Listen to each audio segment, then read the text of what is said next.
Do not drop those bombs on Iran. Donald Trump का ये statement के बाद ईरान और इसराइल का वॉर खत्म हुआ और सीज फायर का एग्रीमेंट हुआ। डोनाल्ड ट्रंप ने इसराइल को इंस्ट्रक्शंस दिए कि अपने सारे प्लेन्स को, सारे जितने भी मिसाइल से सबको अभी के अभी रोक दिया जाए और ईरान पे एक और बॉम्ब नहीं गिरना चाहिए। 12 दिन तक ये लड़ाई चली। इसराइल ने ऑपरेशन राइजिंग लायन लॉन्च किया था, स्पेसिफिकली ईरान को न्यूक्लियर वेपन्स बनाने से रोकने के लिए। बट ये 12 दिन की युद्ध में, 12 दिन का युद्ध जब हुआ इसराइल और ईरान के बीच में, ये समझने के लिए हमको थोड़ा सा उसकी हिस्ट्री में जाना पड़ेगा, अंडरस्टैंड करना पड़ेगा ये इसराइल और ईरान का कॉन्फ्लिक्ट क्या है। और ये कहीं से वॉर सिर्फ इसराइल और ईरान के बीच में ना हो कि एक प्रॉक्सी वॉर भी है, या जिसमें दूसरे देश भी इन्वॉल्व है। जैसे कि हम जानते हैं इसराइल और यूनाइटेड स्टेट्स एक स्ट्रॉन्ग एलाय है, और यूएस का हर बार इन्वॉल्वमेंट रहा है। इस बार भी सीज फायर यूएस ने ही कराया है। तो आज के वीडियो में हम थोड़ा सा इसराइल और ईरान की हिस्ट्री में जानेंगे, ये प्रॉक्सी वॉर्स के बारे में जानेंगे, और ये वॉर का इम्पैक्ट वर्ल्ड ट्रेड पे, ऑयल ट्रेड पे, और खास करके इंडिया पे कैसे रहा है उसके बारे में जानेंगे। नीलेश और पार्थ मेरे साथ इस वीडियो में जुड़ेंगे, कैमरा के पीछे होंगे शुभम। तो चलिए शुरू करते हैं आज का video. Let's unscrew. So Parth, Nilesh, आज का वीडियो शुरू करते हैं। तो Operation Rising Lion, I think 2025 ये जो ईयर रहा है ये सिर्फ वॉर्स के बारे में रहा है specifically. We have seen Russia Ukraine, we have seen India Pakistan, and now Israel Iran, and some or the other way, I don't know how, but US is always involved. US is always will always be involved. तो ये जो operation, as per my research जो मैंने दिया था, operation जो rising line which was predominantly launched by Israel on Correct. Iran. This operation Israel had launched specifically to target the nuclear facilities in Iran, जहाँ पे आइदर न्यूक्लियर फैसिलिटी है या uranium enrichment plants है, वो वाले locations को specifically target किया था। बट हालांकि when the war got escalated and Iran also retaliated, on the Iranian side the war reached up to Tehran, and on Israel side it reached up to Tel Aviv as well. So it obviously there was civilian highly populated. highly populated civilians getting. So obviously it's good that it did not got escalated more and it got ended. So a good move about the ceasefire, and Yes. I don't know why, but it's somehow some or the other way it could be little controversial, but it feels like a template. War starts, it gets escalated, and ceasefire. Yes. This has happened between India Pakistan as well, and before India Pakistan ceasefire came into picture for Russia Ukraine, now India Pakistan, and then now Israel Iran. Yes. So I don't know, as I said, it can be little controversial, but this I can see a template. Yes. Okay, coming back to Operation Rising Lion, as per what I have read, and Israel has confirmed that they were able to majorly put majorly damage and make sure that the missile attack was successful, and they were able to destroy more than 3 to 4 either uranium enrichment or nuclear plants which were in Iran, and around 11 scientists, nuclear scientists, got killed during this, and some military major personals as well got impacted. Yes. So this was the impact in terms of the Israel and Iran.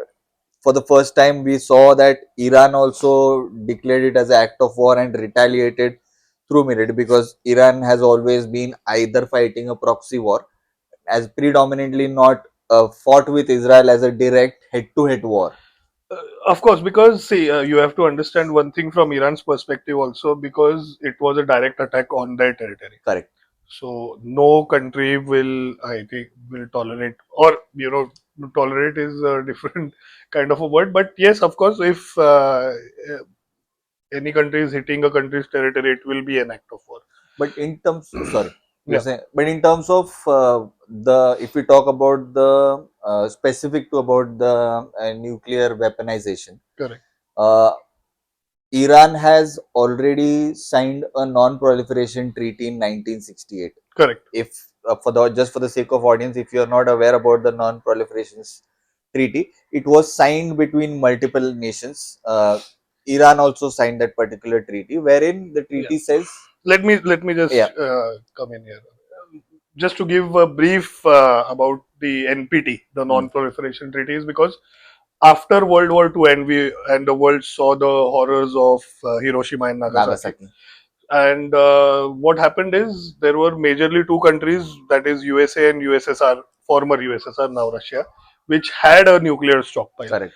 And in the in the aftermath of World War II, there was a huge arms race where every country was trying to get a nuclear bomb for themselves so that they have some leverage in the world economics or politics per se.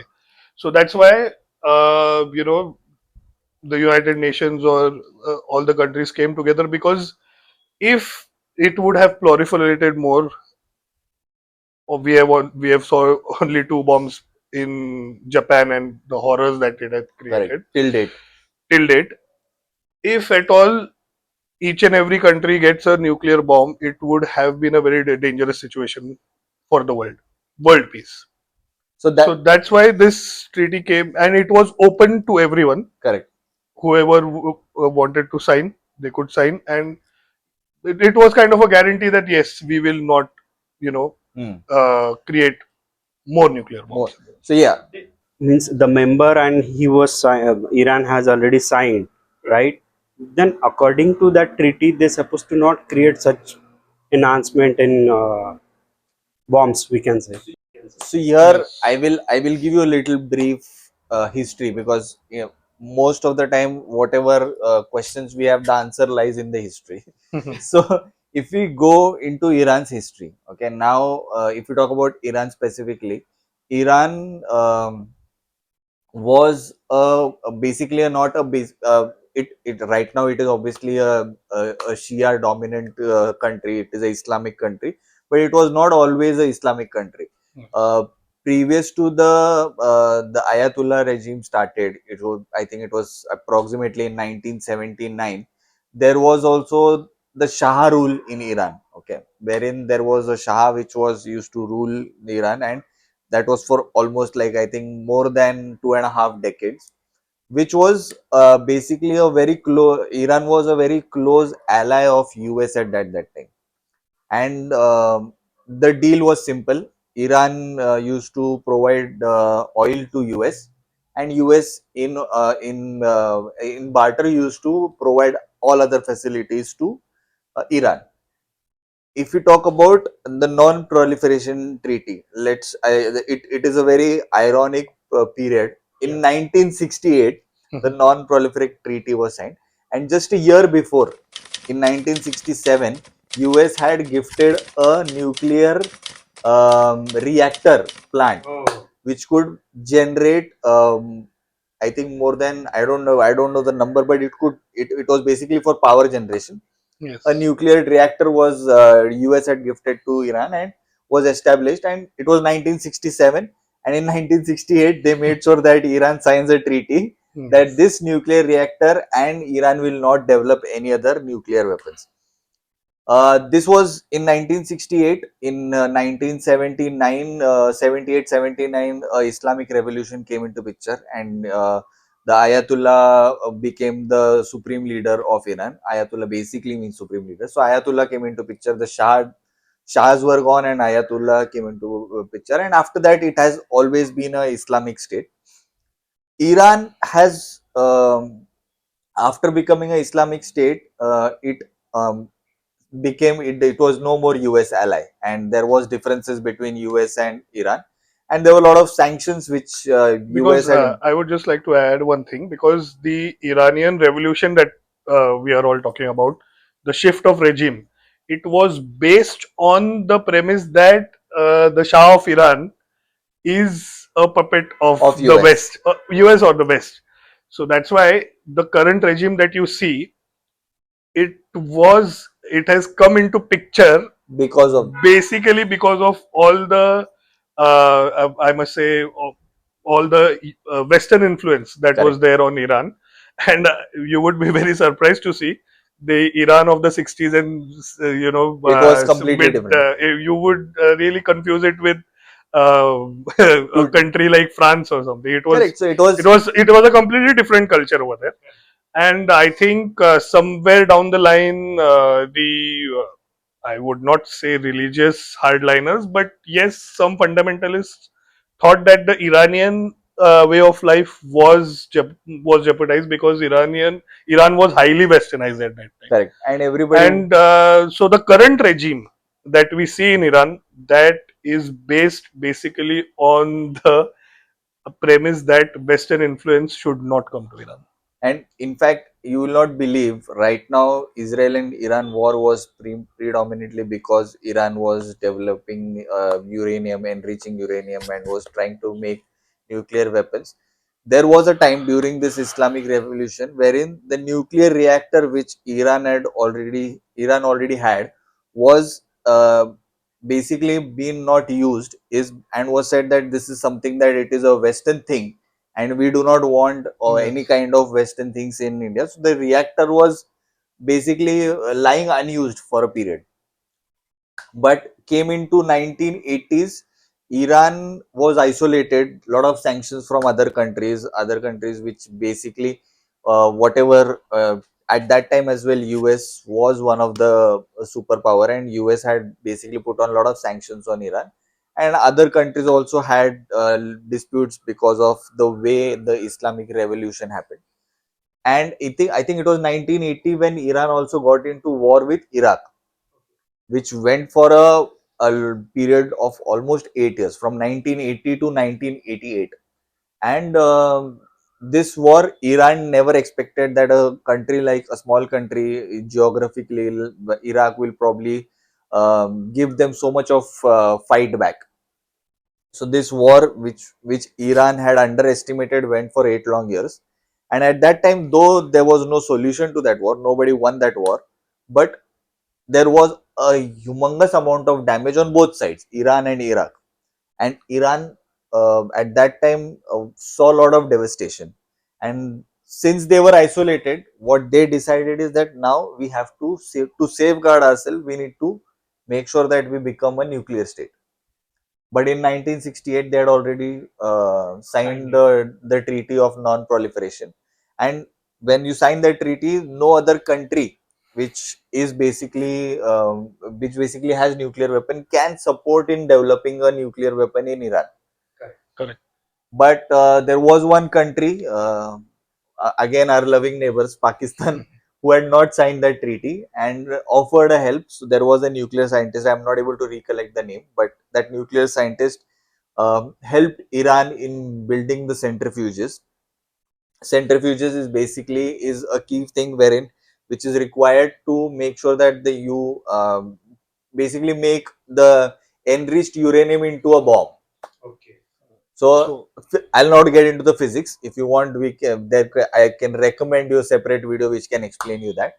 Obviously, that it won't be a detailed information because ये सब YouTube पे available नहीं होता है. But centrifuges के लिए पाकिस्तान ने Iran को हेल्प किया और उसके बाद this has always been a challenge कि ईरान न्यूक्लियर स्टेट बनने जा रहा है, न्यूक्लियर वेपन्स है. There was again a very kind of a Cold War situation wherein there were other countries.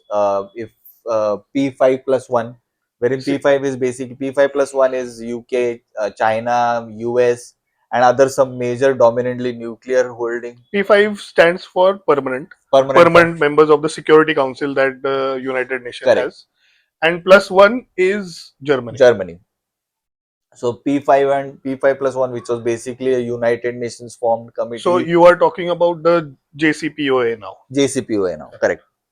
Had basically, so welcome to JCPOA, but between that there was a long ongoing conversation wherein Iran was very stubborn. They had um publicly declared, and they were keep on declaring how much uranium they are enriching, is because they wanted to show power. They want, because when you probably, as Parth always says, when you arm twist someone, you put that person into a situation that he is going to show his power now.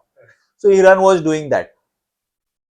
Cut to year 2013, wherein I think before 2013 is probably the year when US came into picture, but before it, P5 plus one and Iran signed JCPOA, Joint Comprehensive Plan of Action. Wherein here uranium enrichment was they had allowed Iran to enrich uranium to a certain level, and obviously again there were For almost civilian purpose. I think that this was a brainchild of Barack Obama. Correct, President Barack Obama, wherein I think he saw an opportunity where some kind of peace could be brokered, because he found, I think that was a very good piece of treaty where it ensured that yes, because see, right now nuclear power is a very clean source of energy, and I think that had brought the Middle East on one table, which is very difficult to achieve. And Iran, America had promised them to lift sanctions also, and because of the economic opportunities that Iran saw, I think Iran also came on the table and said, yes, let's have a middle way, because extremities will again lead to escalations, and Iran is already under high sanctions, and that is affecting their economy a lot. And in similar time, there was also leadership change in Iran as well. The new Ayatollah had come, and he was kind of into also a little. He also wanted to make sure that Iran comes out of isolation. There should be some middle way. There should be some economics that should come into country, and obviously that's the reason they wanted US to lift sanctions. Can we say, were they having only up to some percentage approval that they can do the enrichment?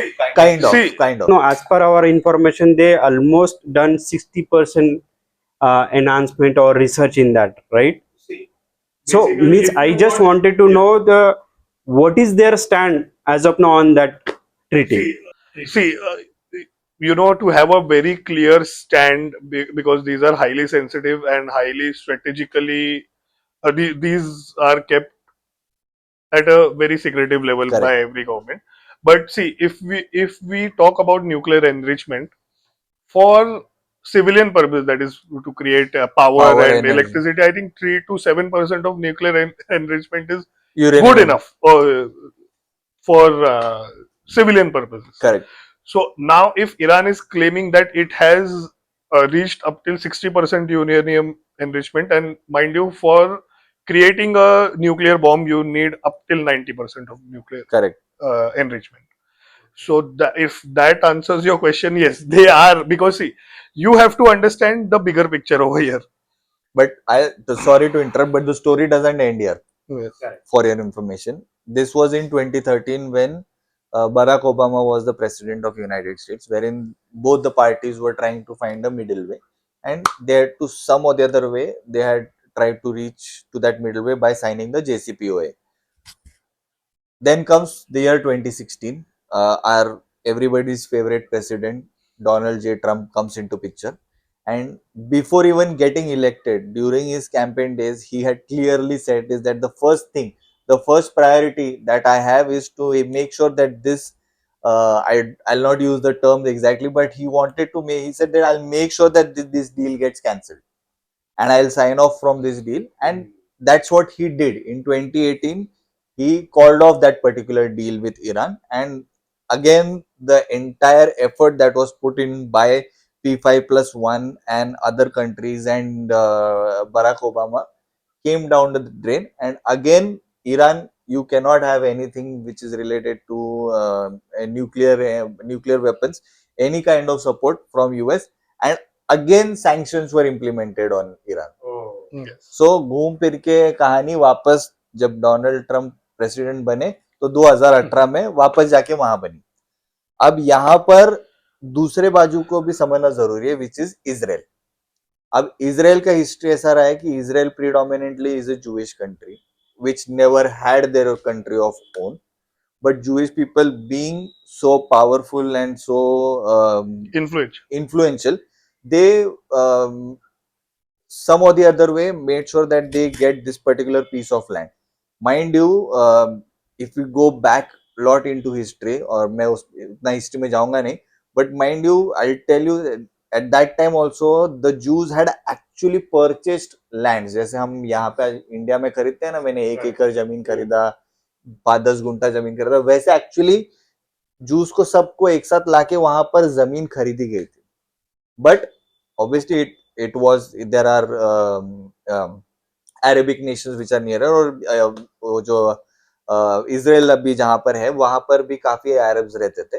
And Israel has always been into conflict with Arabs for land basically. ठीक है, Jewish people का एक ही requirement है, हमको हमारे हक का देश चाहिए, और जो उन्होंने इजराइल लिया था. करंट सिचुएशन में ऐसा है कि नाउ ऑब्वियसली इजराइल में जूइश राज है. The current president is also Jewish, prime minister ना. Yes, Benjamin did. Prime minister is also Jewish, and but they have always been into war. Okay, Jewish people, if you see their history, if beat any kind of any decade, any century, they have always been struggling or some or the other way been in war. So Jewish people always have made sure that they have a gun in hand, and for that reason, you will not believe Israel had started developing nuclear weapons way back in 1950, 1960. Before even this non-proliferation everything come into which, Israel was already developing nuclear weapons. Because for them it was either fight question die. Of survival. Yeah, either fight or die. So Israel at that time, obviously there was, they for a certain period of time they did not had a very strong relationship with United States, but then came into picture the Soviet Union. Soviet Union was predominantly expanding their region in that particular area, and United States, they wanted to have some allies in the West Asia part. Saudi Arabia was one of them, but they wanted one more country. Initially, it was Iran, because there was Shah rule in Iran, who was basically US puppet. But once Islamic Revolution happened, they needed a new ally, and at the same time, which was around 1973 and 1979 or 878, Israel fought 2 wars with Arabic nations, and mind you, they won both the wars. The first war they won on their own, without any Western support, without any other country's support. Israel, such a small nation, fighting three Middle East countries: Saudi Arabia, Egypt, and there was one more country which I don't remember right now. But they all three came together and they fought, and Israel still won the war. This was the second war. First war, which was just with Saudi Arabia. Again, Saudi Arabia underestimated Israel, and Israel threw away them like, because See, Israel, again, the ballistic weapon technology what Israel has till date is one of the finest. No one can doubt that. Correct me if yeah, I'm wrong. I'm just trying to, put this point further. As he said correctly, that Israel is technologically very advanced, especially in security, Correct. Because in defense. And that is the exact thing that they want to continue. correct. And this is the status quo that they want to keep.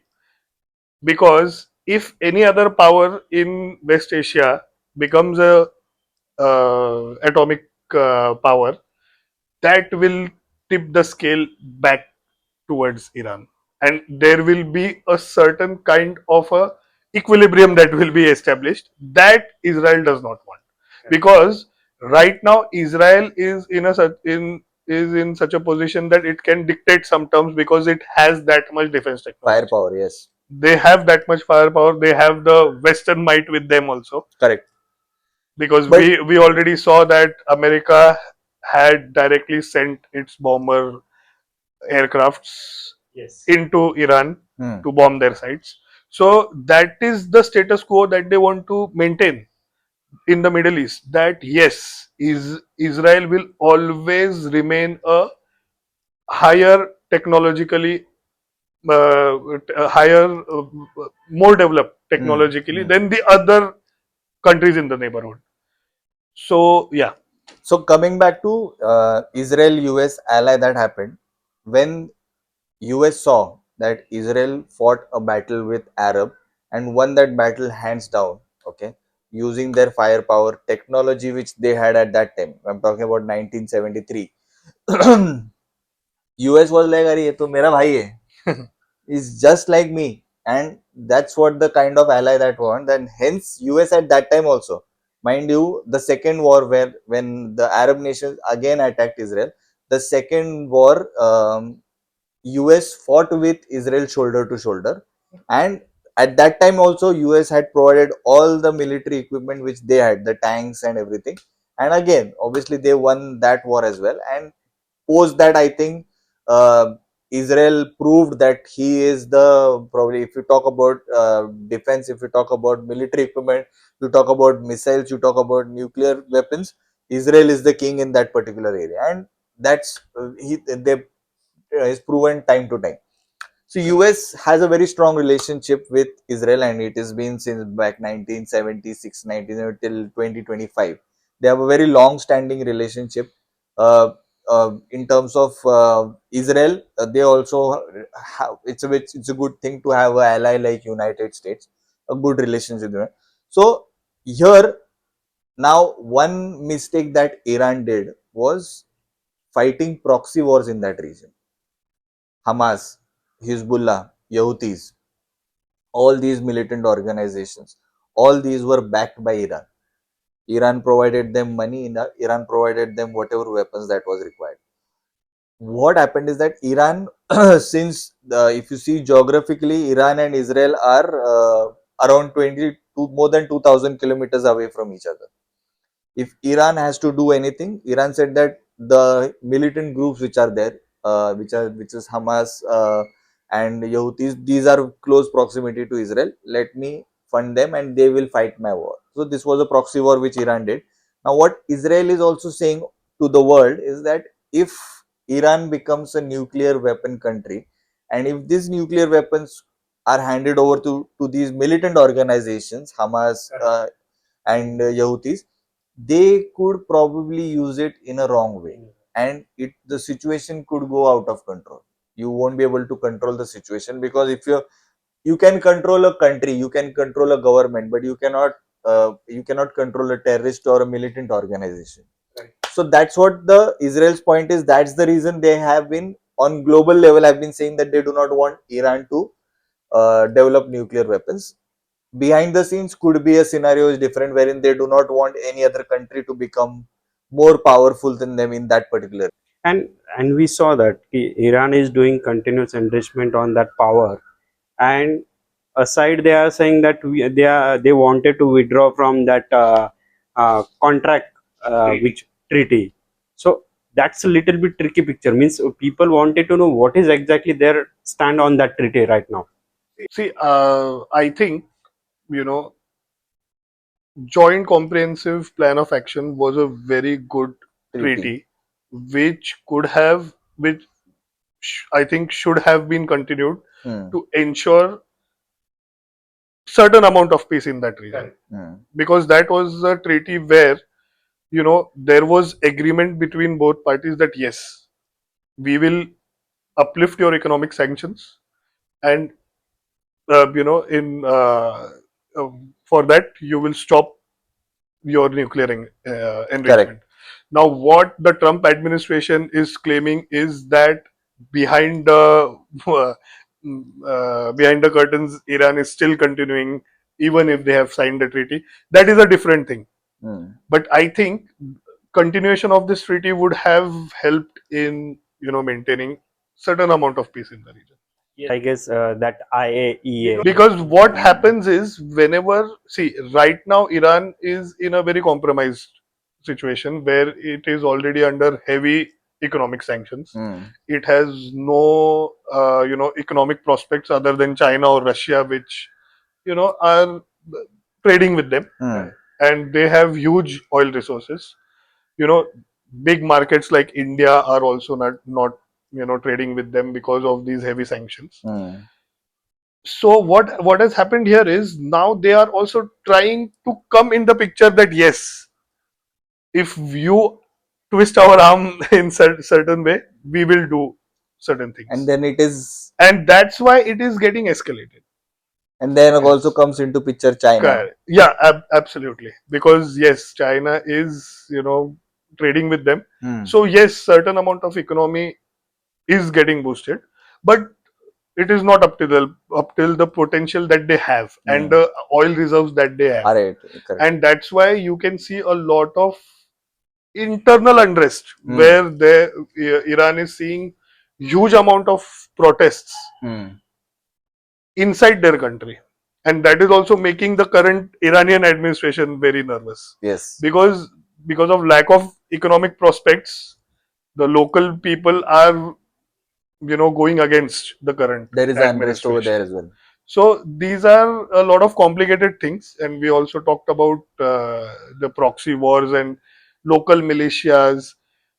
Iran is backing certain militias, even the Saudis are doing it. So, can So we talk about the Saudi, how they are fighting this proxy war? see, basically, if you see Middle East, you can divide it on religious lines also. Shia and Sunni. Shias and the Shia and the Sunni population that the Middle East has, and Israel is all, of course, that we covered is Jewish. So these two Islamic factions have very inherent differences, Hmm. where it is very difficult for them to coexist Hmm. together.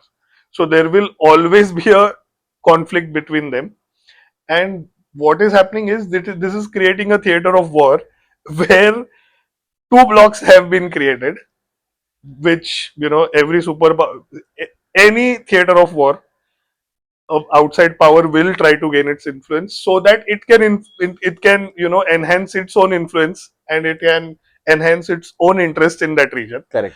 So what has happened here is because of these two factions, these two blocks have been created, where one block is supported by the Western powers, Hmm. of course the America, and the other block, of course, because if America is trying to gain some influence in a region, it will always be opposed by Russia and China. So there is another block that has been created where where it is backed by Russia and China.